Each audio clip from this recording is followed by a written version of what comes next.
Neemias, capítulo 2, vivendo o propósito da sua vida. A partir do versículo 2 diz assim o texto: E o rei me disse: Por que está triste o teu rosto? Pois não estás doente? Não é isto senão tristeza de coração. Então temi sobremaneira. Meus irmãos, todos nós, Eclesiastes 9:11, o finalzinho do versículo diz assim: o tempo e a oportunidade ocorrem a todos. O tempo e a oportunidade ocorrem a todos. Todos nós vamos ter muitas oportunidades na vida. Isso é fato. Uma oportunidade muito boa é que todos nós estamos com vida. Por isso estamos aqui, estamos ouvindo, né? Uma boa oportunidade. Mas, dentre todas as oportunidades que Deus nos dará durante a nossa vida, haverá uma, ou bem poucas, em que será aquela oportunidade de ouro.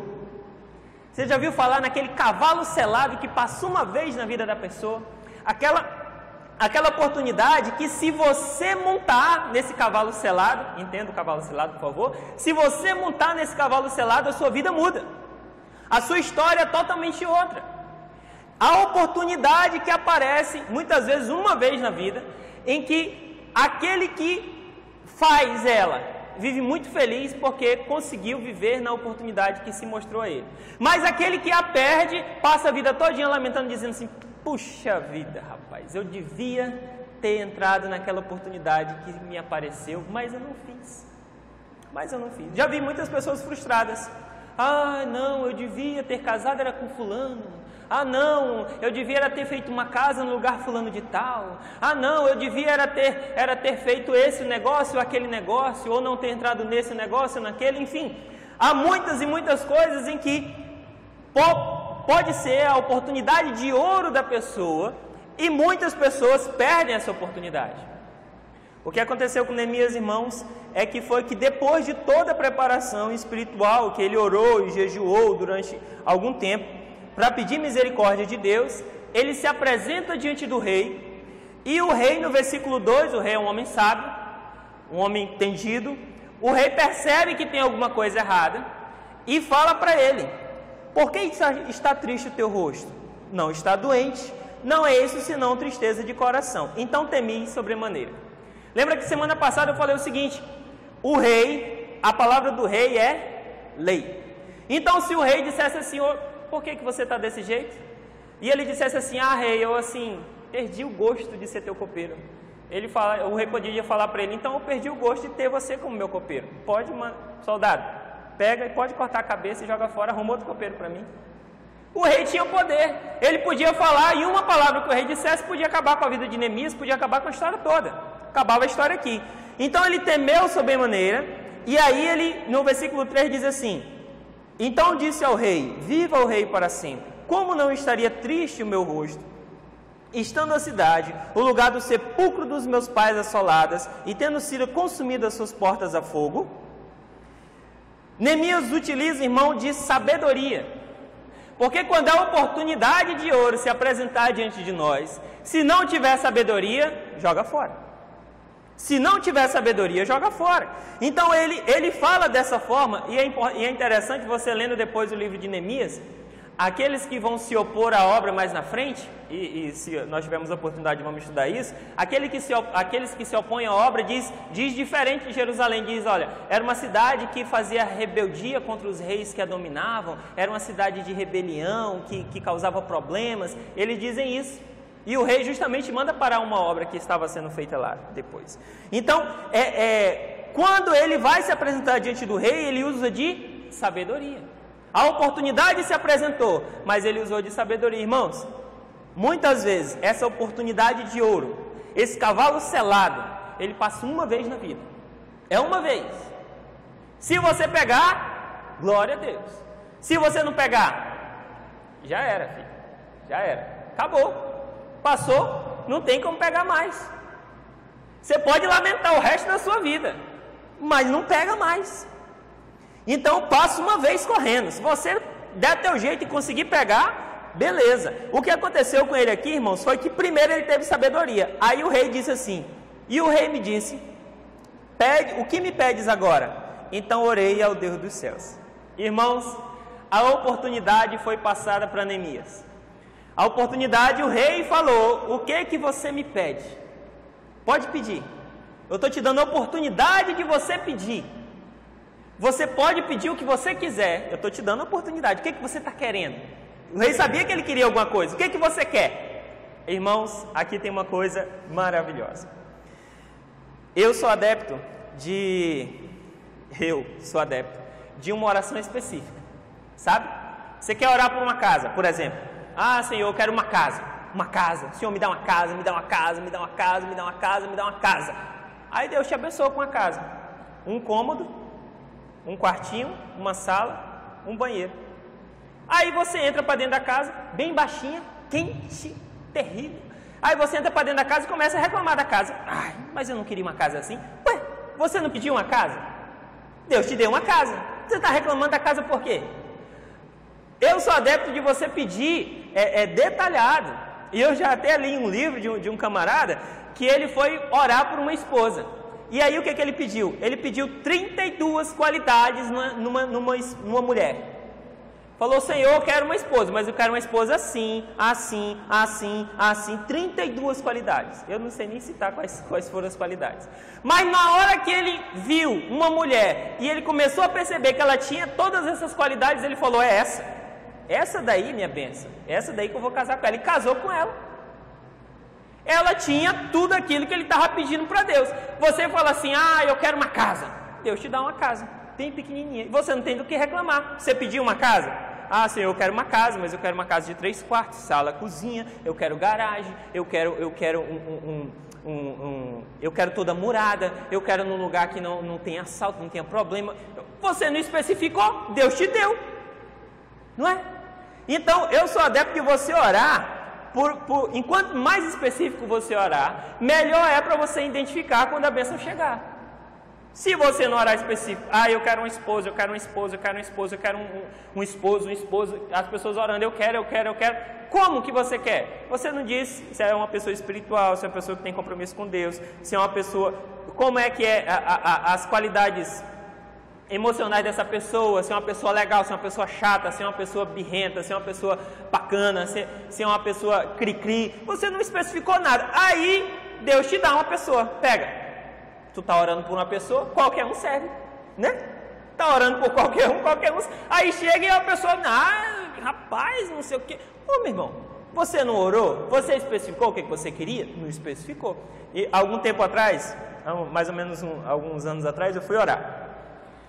E fui pedir um carro. Por causa que eu tinha criança pequena e para andar de moto e não pode andar com criança, eu estava congregando longe e tal, eu fui pedir um carro. Aí eu fui pedir um carro.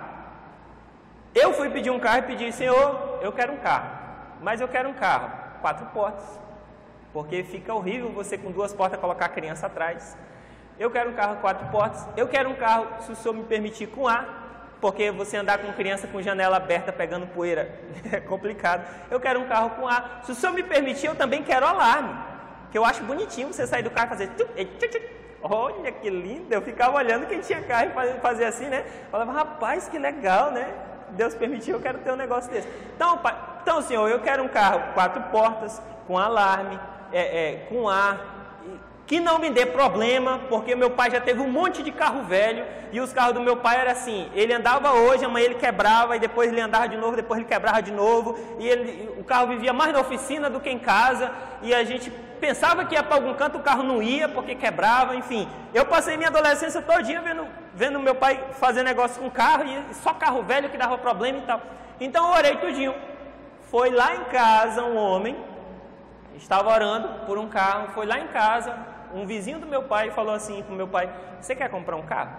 Meu pai falou: não, eu não tenho dinheiro para comprar um carro não. Eu vou vender aquele carro ali barato, ele tem pouco uso, era carro de mulher e tal, 4 portas, com ar, bonitinho, não dá problema.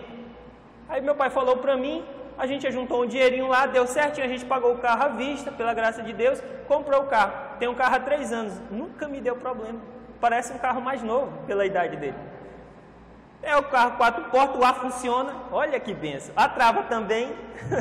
Então, meu irmão, quando a bênção chegar, se você não tiver especificado, eu quero um carro, eu quero um carro, eu quero um carro. Então pega um Fiat 147. Você sabe o que é, né? Fiat 147? Você não sabe, é mais novo aí? Um Fusca. Pega um Fusca, assim, daqueles que nem funciona. Que você tem que, para pegar, você tem que empurrar atrás assim para ele poder funcionar. Você está pedindo um carro. Um Fusca e um Fiat 147 é um carro, não é verdade? Então especifique, meu irmão. Olha aqui, ó, a oportunidade foi dada para Neemias e o rei falou assim: pede o que você quer. Aí Neemias diz, se ele diz para o rei assim: rei, é o seguinte, Deus me pôs no coração de eu ir para Jerusalém edificar a cidade lá. O rei ia falar assim para ele: pode ir, vou te dar um mês, tu vai, dentro de um mês tu está aqui de volta, pode edificar, fica à vontade. Aí Neemias, todo feliz, saía da presença do rei. Quando chegava lá fora, ele dizia: rapaz, como é que eu vou chegar a Jerusalém? Está longe demais da conta. Tem um monte de governador que se eu não tiver carta eu não consigo passar. Quando eu chegar lá, eu vou fazer a obra como? Porque o povo de lá é mais pobre do que eu, não tem dinheiro, não tem ferramenta, não tem material, não tem nada, eu vou fazer a obra como? E dentro de um mês. Você tem que saber pedir, meu irmão. O rei falou aqui para ele, ó, que me pedes agora? Aí Neemias faz uma coisa importante, ele ora. Porque muitas vezes se você tomar a atitude precipitada, meu irmão, só como diz o povo aí, no supetão, você faz besteira. Ele orou, aí ele disse assim no versículo 5, se é do agrado do rei, e se o teu servo é aceito em tua presença, peço-te que me envies ajudar a cidade do sepulcro de meus pais para que reedifique. Então o rei me disse, estando a rainha sentada junto a ele, quanto durará a tua viagem e quando voltarás? E aprove o rei enviar-me, apontando eu um certo tempo. Quem apontou um certo tempo foi Neemias, não foi o rei. Porque ele imaginou, talvez eu consiga nesse intervalo de tempo, conseguir fazer a obra. Aí Neemias diz assim, ó, se ele tivesse parado aqui, ele estava enrolado. No versículo 7, e disse mais ao rei, se ao rei parecer bem, desse-me carta aos governadores da além do rio, para que me permitam passar até que chegue a Judá. Como também uma carta para Asaf, guarda da floresta do rei, para que me dê madeira para cobrir os passos da casa, para o muro da cidade, e para a casa em que houver de entrar. E o rei me deu, segundo a boa mão de Deus sobre mim. Então fui aos governadores da além do rio, e dei-lhes as cartas do rei, e o rei tinha enviado comigo capitães do exército e cavaleiros. Você está vendo aqui? Se Neemias decide, não, Senhor, eu quero fazer, quando a oportunidade aparece para ele, cadê o material para fazer? Não tem. Cadê a permissão para passar? Que eu vou chegar lá e vou dizer assim, não, o rei me falou, e o governador de lá vai dizer assim, cadê a autorização? Você tem autorização? Não. Aí eu preciso do material, cadê o material? Se eu não tiver uma carta do rei mandando pegar o material na floresta do rei. Ele não ia fazer obra nenhuma. Meu irmão, essa oportunidade de ouro, ela geralmente se apresenta pouquíssimas vezes na nossa vida, às vezes uma. E quando ela se apresentar, você primeiro precisa reconhecer que é a oportunidade de ouro. Irmãos, o povo de Israel tinha um grande problema. Dificilmente eles reconheciam as coisas que aconteciam com eles. Você lembra de Jesus entrando em Jerusalém sobre um jumentinho? Jesus entrando em Jerusalém sobre um jumentinho.